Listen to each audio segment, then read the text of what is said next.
Get.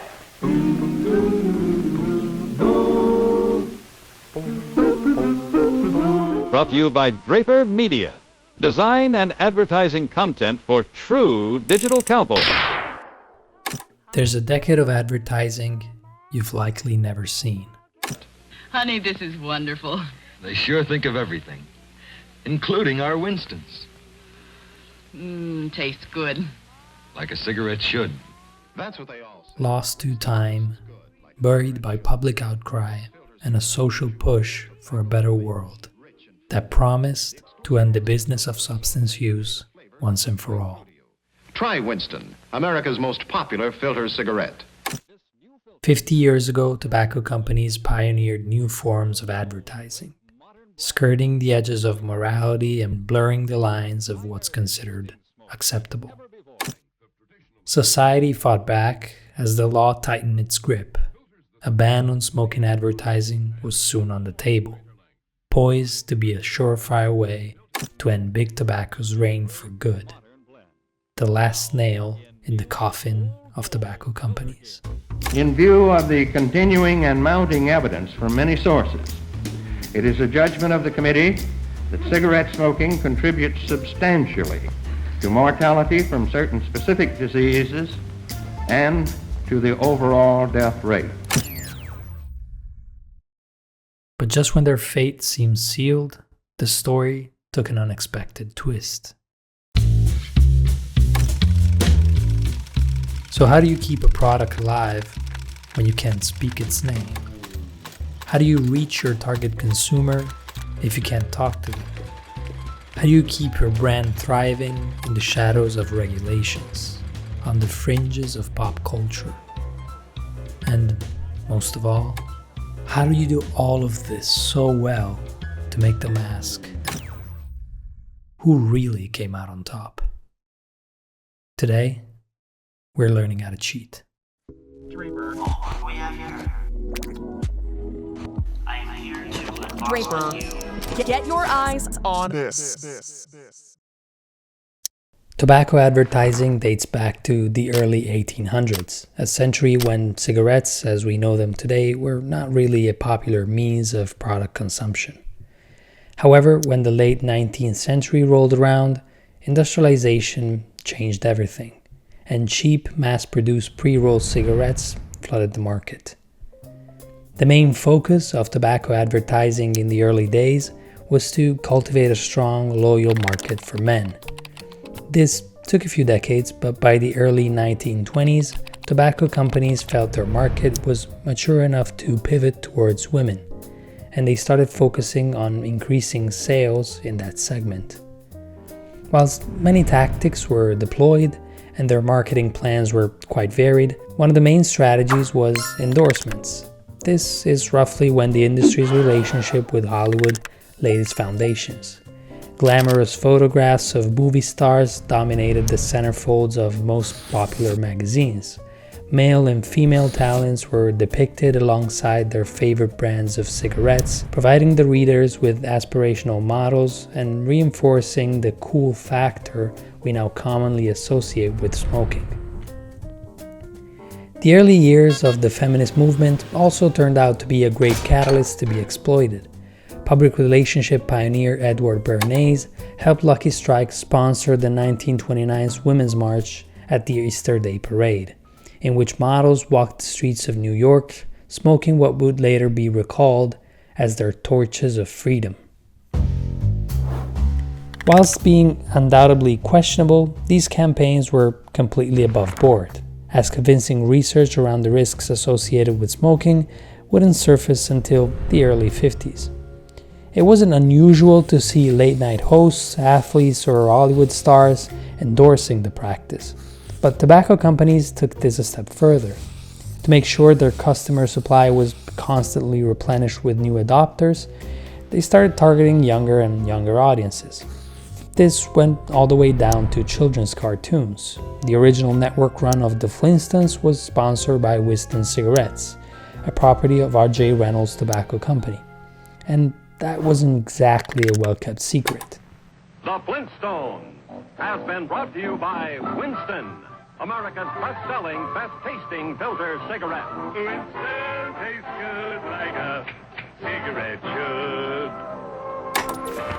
These more extreme practices started turning heads, and public discourse around the topic heated up. U.S. Senator Maureen Newberg would soon be quoted recounting these tropes as the most offensive appeals to adolescence and immaturity, which have long scarred the face of the advertising media. By the late 60s, pressure around these advertising practices had come to a breaking point. The hammer would fall just a couple of years later. In 1964, the U.S. Surgeon General Luther Terry issued a landmark report concluding that cigarette smoking contributes substantially to mortality from certain specific diseases and to the overall death rate. By 1964, the Federal Trade Commission called for a ban on cigarette advertising, and a year later, the FCC echoed the points with a similar proposal. The Senate sprung into action, and by 1971, the Public Health Cigarette Smoking Act had finally been signed, banning tobacco companies from advertising on television and radio. For Big Tobacco, it was finally time to face reality. Or that's what everyone thought. See, policymakers had overlooked a key factor when designing their legislation, and Big Tobacco took notice. By the late 70s, it was clear that the advertising ban had been nothing but a blessing in disguise to Big Tobacco. Their sales over the subsequent 5-year period had actually increased, reaching an all-time high that is yet to be surpassed. Their marketing budgets were now being spent more productively on newer, more persuasive activities that would prove much harder to regulate. Their market stability was consolidated, and by extent, the overall risk was decreased. The 4 biggest tobacco companies were now ruling over the market: R.J. Reynolds, Philip Morris, American Tobacco, Brown & Williamson. The golden age of Big Tobacco was at its peak. But how can an advertising ban actually benefit the companies it's targeting? How can losing the 2 biggest broadcasting platforms be nothing but a death sentence? Well, to understand, we have to focus on the real objective of TV and radio ads, and on the state of the overall market prior to the ban. This is a standard product lifecycle model. It describes the stages a new product goes through from introduction to decline. If we follow this model, we can estimate cigarettes to be at the end of their product maturity stage by the 1970s. By that time, customers were used to the product, they had made it into an habit, they were extremely loyal to a specific brand, and were distributed in mostly stable market shares amongst a few competitors. Usually during this stage, advertising's main focus isn't really on growing the overall market. People who could become smokers have mostly taken up the habit, and there's not much else to capture. Back in the 70s, Big Tobacco's real objective with most of their ad spending was to consolidate the brand's position, keep the act of smoking socially acceptable and mundane, and fight for that 3% of non-loyal smokers that would consider switching brands every once in a while. Frank Saunders, an executive at Philip Morris Tobacco Company, would be quoted echoing this point to News and Observer in October 1971. TV advertising was never designed to create new smokers. Its main purpose was to switch people from one brand to another. Now, this competition between brands eats up a lot of budget, and it's actually a huge burden to market leaders. They're not getting huge returns from it, but can simply forgo of it because their competition would immediately take advantage of this void and would end up eating into their market share in the long run. It's a race to the bottom where the overall objective essentially becomes market share protection. No company benefits from this stall, and in the process, huge amounts of money are funneled into the system. And paradoxically, this is one of the problems that the advertising ban actually helped to solve. A partial advertising ban essentially assured the top industry leaders that none of their peers could gain a competitive advantage. Since none of them could run ads on this media, this freed up all that budget locked up in the never-ending turf war for brand loyalty, essentially saving them money. Some of this money would promptly be poured into print media and other forms of advertising, which gave tobacco companies a better return on investments. But if better ROIs are always desirable, the true advantage the ban gave Big Tobacco was a proper utopia, as in that moment, a true oligarchy was birthed. See, since the two biggest channels for national broadcasting were now off limits, no new company had any hopes of breaching the market, let alone surpassing any of them. The few market leaders would from now on be the sole beneficiaries of decades of unrestricted advertising and marketing campaigns on TV and radio, since no other company from now on could employ the same tools that they use to carve a share in the market and, in return, compete on a level playing field. For Big Tobacco, risk had been cut to an all-time low. The deck was now stacked, and there was no way of fixing it. In the end, the undesired effect was not too dissimilar to a trust. Market leaders banding together to protect the status quo and agreeing not to step on each other's feet as long as there's no one else invited to the party. A reasonable amount of research seems to support these conclusions. The immediate effects of the ban were noted to be disappointing in just a few years. A paper published in the Journal of Marketing in 1979 concluded that the ban on cigarette advertising in the broadcast media has simply not accomplished what its proponents expected. More recently, a meta-analysis carried out by Michael Capella, Charles Taylor, and Cynthia Webster concluded that advertising bans, be it partial or full, were not found to have a significant negative effect on cigarette consumption, if carried out in the later stages of a product life cycle. This, to some extent, was known before the ban had been signed. In European countries like Italy, cigarette consumption had increased after their advertising ban, which was instated in 1968, a full 3 years before the US. It is therefore reasonable to assume that tobacco companies couldn't be unaware of this, and some may suggest may have bluffed their way to a more desirable state of affairs, pushing the line with their advertising campaigns in order to outrage the public and force Congress into a media ban. We couldn't find any credible documents attesting this strategy, although it's safe to say that, even in lieu of these conclusions, Big Tobacco couldn't risk supporting legislation restricting their capabilities, at least publicly. And the state of affairs before the ban wasn't exactly undesirable for market leaders anyways. To further capitalize on the opportunity, Big Tobacco started pioneering a whole new genre of advertising. Subliminal ads and product placement became the new paradigm.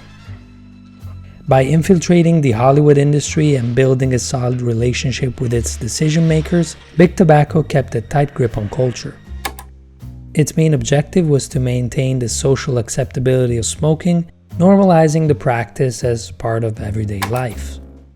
Documents at the time attest how widespread the practice had really become. In a span of a few years, PMI, R.J. Reynolds, and the American Tobacco Company hired advertising firms experienced in product placement to push their brand into as many movies and television productions as possible. The idea was to build a mutually beneficial relationship between the two industries. In a 1989 marketing plan for PMI, we see the goals plainly stated. We believe that most of the strong, positive images for cigarettes and smoking are created and perpetuated by cinema and television. If branded cigarette advertising is to take full advantage of these images, then it has to do more than simply achieve pack recognition. It has to feed off and exploit the image source without breaking the restrictions. But the first efforts date back to 10 years earlier. In 1979, PMI had paid Superman's 2 production company $120,000 to have Marlboro featured dozens of times during the movie. Similar cases include a 5-feature film long deal with Sylvester Stallone, pioneered by Brian and Williamson. that was quoted at today's equivalent of about $1.6 million. However, Big Tobacco quickly realized their influence over production houses and movie stars, and banded together to tip the scales in their favor. Paid productions were wholly unnecessary, as supplying free product and signage, along with a couple of gifts for cast and crew, was usually enough for production houses to include their brand in their movies. This aspect of free promotion is usually the most subtle and pervasive. Tobacco was, and still is, often used during movies and TV shows as a means of character development. I admire your luck, Mr. Bond. James Bond. Mr. Bond, I suppose... This meant that film productions needed cigarette supplies for their scenes, and Big Tobacco was happy to fulfill that demand for free. Some tobacco companies kept tabs of these exchanges, and some documents do attest this practice quite thoroughly. Although it's not hard to imagine how some instances may be kept off the books if needed, as no financial transactions were ever made. Regardless, when some firms were asked to come up with a list, this is what it looked like for a single year of activity. This practice had another upside for Big Tobacco. Movie icons quickly became tied to their favorite brand of cigarettes, which meant that even outside the set, they were often depicted smoking, as that's what their on-screen persona was known for. This was the golden standard for free production, movie and fashion icons endorsing your product without you ever being involved with it. Documents also attest how personal free supplies were often shipped in loads to make sure these VIPs never ran out of their beloved cigarettes, and to promote personal use. In the end, this varied marketing mix turned out to be effective. After decades of war by the anti-smoke movement, an advertising ban had officially been instated in 1971. And yet, by the end of the 90s, cigarette use in movies and TV shows had reached its peak. Big Tobacco's sales and stock prices were at an all-time high, and the industry seemed to maintain a stronger grip on culture and society than ever before. Regardless of what you think of the product and the undeniable advantages the chemical and psychological addiction cigarettes tend to entail, there was undisputable finesse in the moves displayed by Big Tobacco at the time. The promptness of their reactions, the ease with which they changed their core strategies, and the ambitious pioneering job of a handful of agencies that managed to keep a product relevant through a multi-decade cultural war. And maybe there's a lot to learn from this, because however immoral, unethical, and corrupt it all looks, I just can't keep my eyes off of it. Thank you.